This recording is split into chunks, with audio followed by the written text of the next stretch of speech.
About 8 or 9 in the morning I came to the same seat of yellow metal from which I had viewed the world upon the evening of my arrival. I thought of my hasty conclusions upon the evening, and could not refrain from laughing bitterly at my condence. Here was the same beautiful scene, the same abundant foliage, the same splendid palaces and magnificent ruins, the same silver river, running between its fertile banks. The gay robes of the beautiful people moved hither and thither among the trees. Some were bathing in exactly the place where I had saved Weena, and that suddenly gave me a keen stab of pain. And like blots upon the landscape rose the cupolast above the ways to the underworld. Understood now what all the beauty of the overworld people covered. Very pleasant was their day, as pleasant as the day of the cattle in the ELD. Like the cattle, they knew of no enemies and provided against no needs, and their end was the same. 1.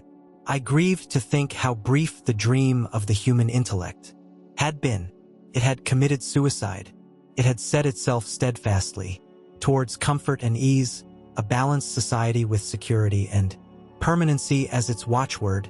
It had attained its hopes to come to this at last. Once life and property must have reached almost absolute safety. The rich had been assured of his wealth and comfort, the toiler assured of his life and work. No doubt in that perfect world there had been no unemployed problem, no social question left unsolved, and a great quiet had followed. It is a law of nature we overlook that intellectual versatility is the compensation for change, danger, and trouble. An animal, perfectly in harmony with its environment, is a perfect mechanism. Nature never appeals to intelligence until habit and instinct are useless.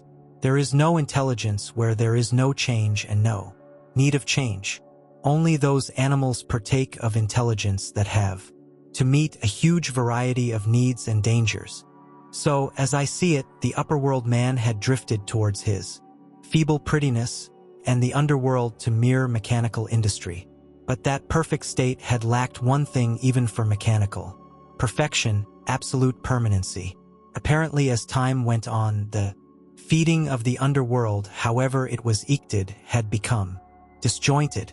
Mother Necessity, who had been staved for a few thousand years, came back again, and she began below.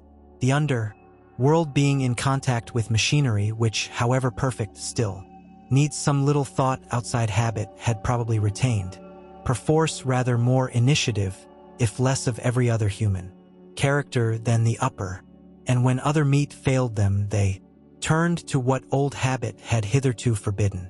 So I say I saw it in my last view of the world of 802,701. It may be as wrong an explanation as mortal wit could invent. It is how the thing shaped itself to me, and as that I give it to you, after the fatigues, excitements, and terrors of the past days, and, in spite of my grief, this seat and the tranquil view and the warm sunlight were very pleasant. I was very tired and sleepy, and soon my theorizing passed into dozing. Catching myself at that, I took my own hint, and spreading myself out upon the turf, I had a long and refreshing sleep. I awoke a little before sunsetting. I now felt safe against being caught napping by the Morlocks, and stretching myself, I came on down the hill towards the White Sphinx. I had my crowbar in one hand, and the other hand played with the matches in my pocket. And now came a most unexpected thing. As I approached the pedestal of the Sphinx, I found the bronze valves were open. They had slid down into grooves. At that, I stopped short before them, hesitating to enter. Within was a small apartment, and on a raised place in the corner of this was the time machine. I had the small levers in my pocket. So here, after all my elaborate preparations for the siege of the White Sphinx, was a meek surrender. I threw my iron bar away, almost sorry not to use it. A sudden thought came into my head as I stooped towards the portal. For once, at least, I grasped the mental operations of the Morlocks. Suppressing a strong inclination to laugh, I stepped through the bronze frame and up to the time machine. I was Surprised to ND, it had been carefully oiled and cleaned. I have suspected since that the Morlocks had even partially taken it to pieces while trying in their dim way to grasp its purpose.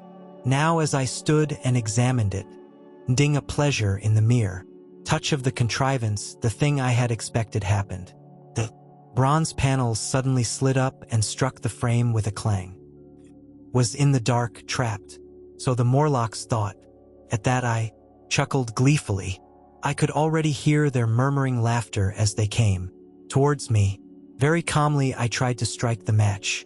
I had only to X on the levers and depart then like a ghost. But I had overlooked one little thing. The matches were of that abominable kind that light only on the box. You may imagine how all my calm vanished.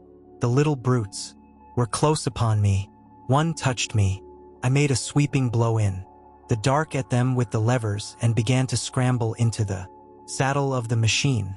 Then came one hand upon me and then another. Then I had simply to GHT against their persistent ingers for my levers and at the same time feel for the studs over which these Ted. One, indeed, they almost got away from me. As it slipped from my hand, I had to butt in the dark with my head. I could hear the Morlock's skull ring to recover it. It was a nearer thing than the GHT in the forest, I think, this last scramble. But at last the lever was XED and pulled over. The clinging hands slipped from me. The darkness presently fell from my eyes. Found myself in the same gray light and tumult I have already described.